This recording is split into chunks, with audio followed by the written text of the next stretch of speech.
What's up, people? This is Wayne Riley of the All Nights, and I'm making this video to show you guys a process of how I go about doing my comic book work, because I've had quite a few people asking me. So I thought if I post this up, it will be a lot easier for people to see, and anyone that's trying to do it themselves, they'll kind of get a better idea of what it takes to do it, or at least what my process is of what it takes to do it, as well as just people that are just interested in process stuff. So this is the finished article. These are the comics that we've done so far. Red Tempo issue 1, Hardwired issue 1, and Hardwired issue 2. Now that's the end result. But where does it start? It starts here. Yeah. Lots of books. Whoops, there's a script for issue 4. Not going to show you that. That's a script for issue 5 of Hardwired.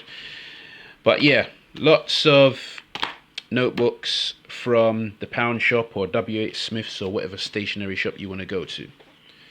So you got your book and you make all your little scribbles of the story and you just write it down, and you kind of write down what you want to happen in the story.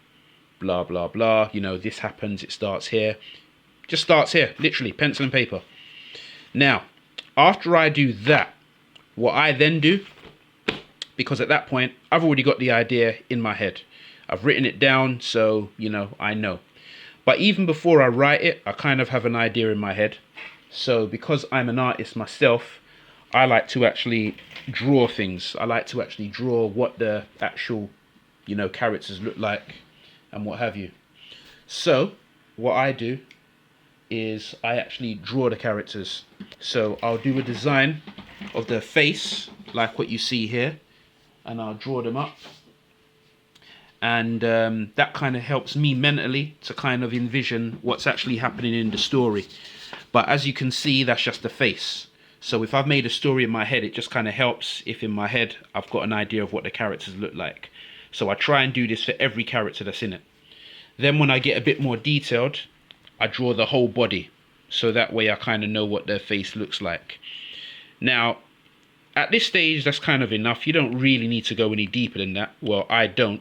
But because I'm an artist and a colorist and all the rest of it, I do just tend to kind of go the whole way with it. So I do the line work for the character. Just let you know, this is optional. You don't necessarily need to do this to make a comic book story, but it helps. And, you could just settle with just that for now. But I do the line work, and then I do the color work, the flat colors, and then I do the final colors, showing what it looks like with tone and everything. So at least that way, I've got the color references, I've got the drawing. So at this stage, I know exactly what my character looks like. Okay. And if you did actually see some of my notes, you'll notice that the words, was it there? Feministra, because that's the name of that character I just showed you. She's there, so that's a coincidence. So I've got the writing down and I've got the character designs done. Then, to kind of just keep my sanity and not have so much paper around the place, go on Microsoft Word or whatever and then type it up properly. So you break down the script and all the rest of it. That's where you kind of describe what's happening in the script and describe what's happening in the panels. And then, see, paper everywhere. You do some rough sketches of what you want the pages to be doing. So you can see this here. That gives you an idea of what you see. Now, there's a reason I'm picking that particular one, because I actually got an artist called Sean Forney to do the page that I'm about to show you.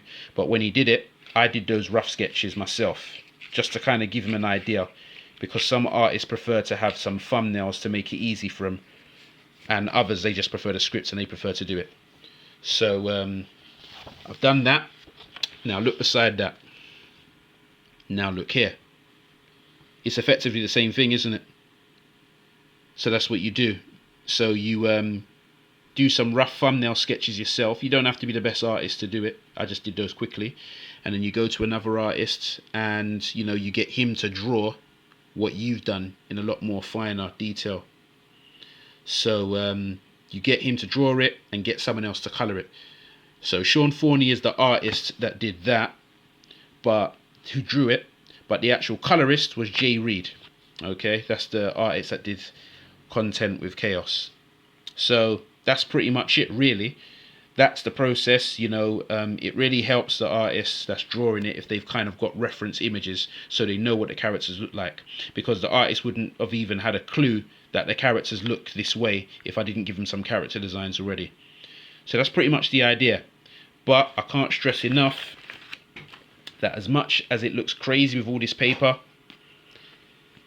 this is where it starts. Right here, pencil and paper, or pen and paper as it were. That's where it starts. That's where you go into the details. You can make as much mistakes as you want, and then you can kind of get tidy later on. So never underestimate the importance of writing. And that's it. And that's how you go from that to that. So I hope that helps. And anyone that's been wondering, I hope that answers your questions. I'm sure I'm going to get some more. So if you do have some more, just put that in the comment section below. Peace.